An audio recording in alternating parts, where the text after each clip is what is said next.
Hola, ¿cómo están? Espero que se encuentren muy bien. Mi nombre es Carla Lizarraga, soy bioanalista egresada de la Universidad de Carabobo. Hoy vamos a hablar un poco de lo que es el líquido pleural, ¿verdad? Y vamos a dar un poco de la inducción citomorfológica de dicho líquido. Para continuar con lo que la licenciada Carla Lizarraga les quiere expresar en el módulo número 1, hablaremos sobre la anatomía de la membrana pleural. Mi nombre es David Uranga, citólogo en ejercicio, y los acompañaré brevemente en la explicación anatómica de la pleura. La pleura es una membrana protectora. Es una membrana serosa, delgada y transparente que envuelve a cada pulmón y a la cavidad torácica. Sus funciones principales es proteger los pulmones, permitir su libre movimiento o movilidad durante la respiración, es decir, la inspiración y expiración, y mantener una presión negativa en el espacio pleural que facilite la exposición de los pulmones, es decir, la, la, al momento de que los pulmones cumplan su función principal. Anatómicamente, la pleura se divide en dos hojas principales. La primera de ellas, la pleura visceral, tal como lo vemos en la presentación. Esta hoja está íntimamente adherida a la superficie del pulmón, seguido todas sus funciones y lóbulos. Es como un guante que cubre al pulmón realmente. También encontraremos a la pleura parietal, que es la hoja que recubre la superficie interna de la cavidad torácica, incluyendo la pared torácica, el diafragma y el mediastino.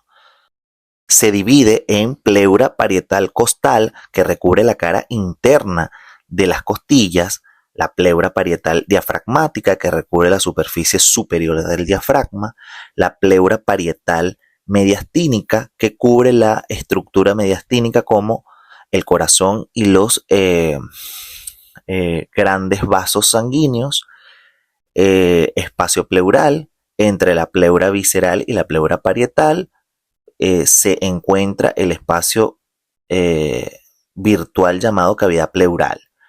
Este espacio contiene una pequeña cantidad de líquido pleural que actúa como lubricante, permitiendo que las dos hojas de esta membrana pleural se deslicen sobre la otra sin friccionar durante la respiración.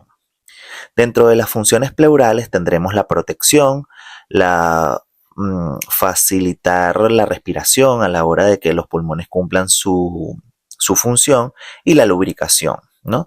Era lo que veíamos anteriormente. En la lámina podremos observar cómo ocurre un derrame pleural. En este caso hay un deceso del pulmón y podremos ver la cavidad pleural llena del contenido pleural, contenido que protege a los pulmones, ¿no? Entonces, así podremos ver en esa esquematización cuáles son las partes, las ubicaciones de estas membranas y cómo éstas actúan anatómicamente y fisiológicamente hablando. Histológicamente, en la esquematización que se presenta, podremos ver cómo es el espacio pleural, ¿no? En principio veremos una membrana o dos membranas delgadas de células mesoteliales que van a estar conteniendo ese flujo de líquido. Es importante destacar que en el espacio pleural debe existir lo que conocemos como una presión hidrostática -5 y una presión oncótica +5. Estas presiones deben ser por igual para que no haya un colapso de estas membranas. Tendremos entonces la pleura parietal y la pleura visceral, tal como lo veíamos anatómicamente. Veremos que hay un flujo neto de este líquido pleural parietal y un flujo neto del líquido visceral que va a estar ahí. Recordando que el contenido que está dentro de estas membranas es el líquido pleural, que está caracterizado por componerse de agua y otras proteínas que más adelante verán. A los lados tendremos el intersticio pulmonar y el músculo intercostal, que es es el intersticio parietal extrapleural, que es lo que conocemos como el exterior, es decir, la pleura parietal. La pleura es una membrana serosa de origen mesodérmico a la hora de hablar embrionariamente. Recubre a los dos pulmones y a la cavidad torácica, como lo veíamos anteriormente en la estructuración anatómica. Su estructura histológica es relativamente simple, pero fundamental para las funciones de lubricación y protección de los pulmones. El mesotelio es la capa más externa y está formada por capas simples de células mesoteliales planas.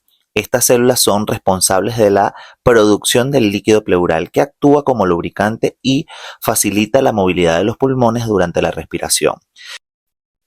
Debajo del mesotelio se encuentra una capa de tejido conectivo laxo, denominado tejido conectivo submesotelial, que contiene vasos sanguíneos, linfáticos y fibras elásticas. Esta capa proporciona soporte estructural a la pleura y permite su distensibilidad.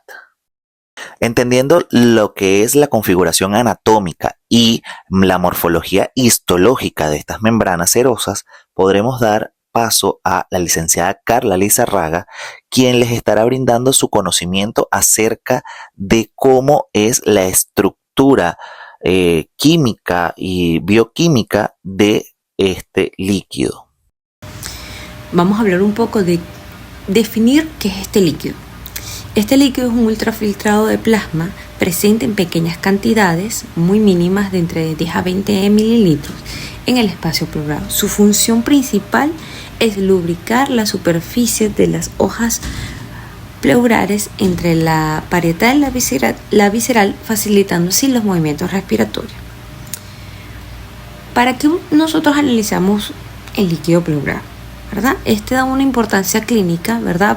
Debido a sus alteraciones de composición como cantidad o característica del líquido que pueden ser indicativas de patologías como derrames pleurales, infecciones, neoplasias o insuficiencias cardíacas.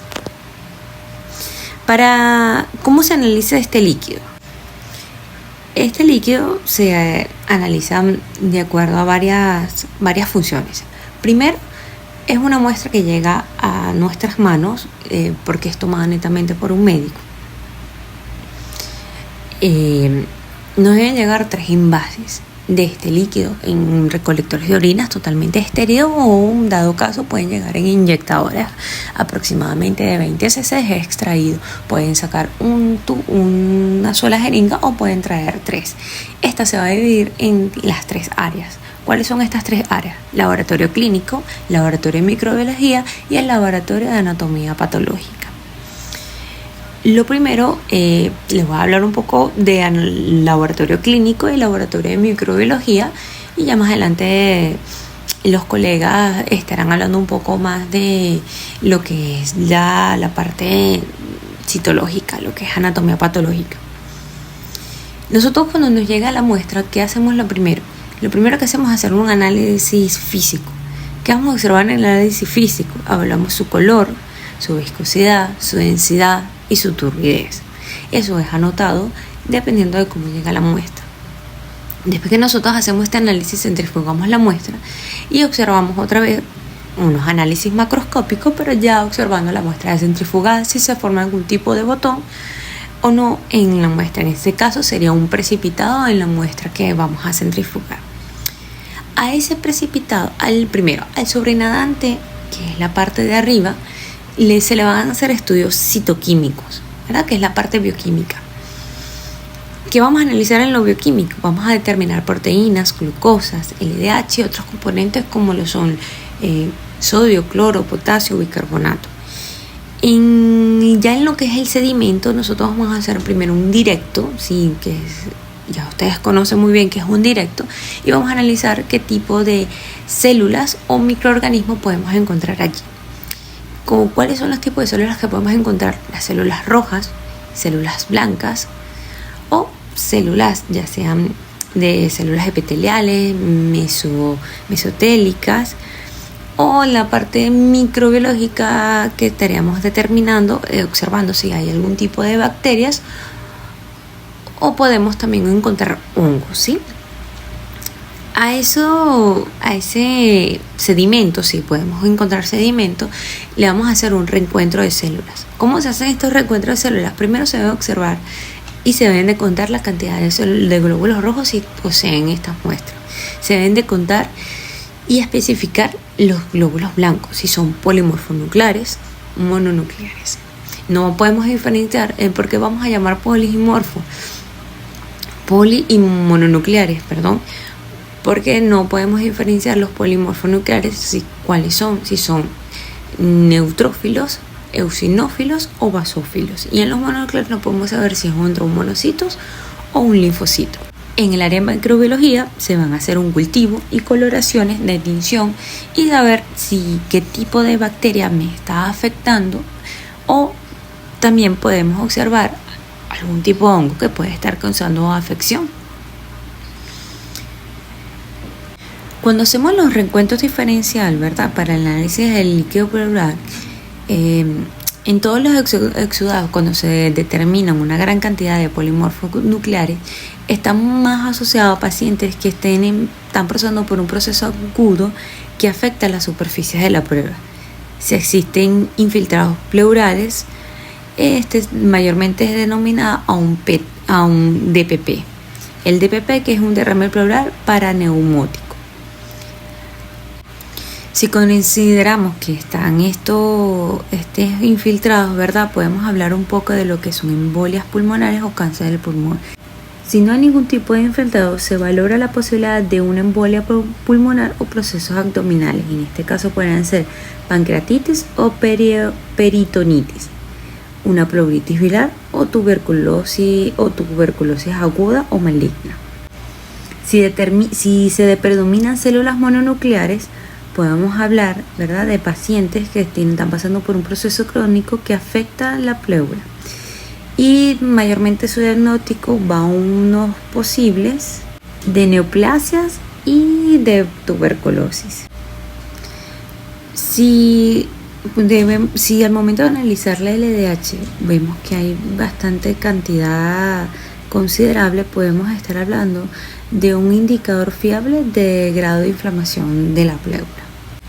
Podemos encontrar en los análisis que podemos hacer en el área de laboratorio, podemos dar un diagnóstico de pleuritis tuberculosa y de un derrame pleural maligno. El manejo de las causas más frecuentes de los derrames pleurales se debe a una insuficiencia cardíaca, a un derrame pleural paraneumótico, a un derrame pleural maligno. Mayormente están asociados cuando los niveles de concentraciones bioquímicas, de los niveles de algún tipo de patología. Si los reencuentros de células y de la parte bioquímica están bastante considerables elevados, podemos determinar una de ese tipo de enfermedades que pueden estar afectando la pleura.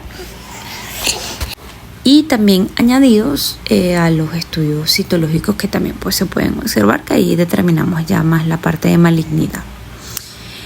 En la lámina podemos observar, ¿verdad?, unas características de cómo está compuesta mayormente la pleura. Está compuesta de agua, que es su componente principal, que es el 97% del líquido.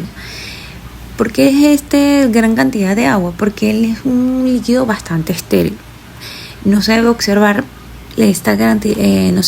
ningún tipo de células, o si se observan deben ser una cantidad muy mínima, y tampoco debemos de observar gran cantidad de proteínas, glucosa, LDH. Estas cantidades deben de ser bastante mínimas porque, como ya les había mencionado, es un líquido estéril. También observamos electrolitos, sodio, potasio, cloro, bicarbonato, y se asemejan mayormente a la cantidad de lo que es el suero plasmático sanguíneo, ¿sí? También conseguimos proteínas, las células que podemos encontrar, como les dije, en una cantidad bastante reducida, son las células mesoteliales, los linfocitos y los macrófagos.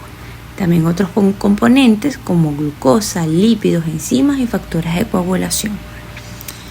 Su aspecto, ¿cómo es? Mayormente es transparente. Su color es un amarillo bastante pálido en condiciones normales. Su pH oscila entre 7.6 a 7.67, que eso sería mayormente neutro.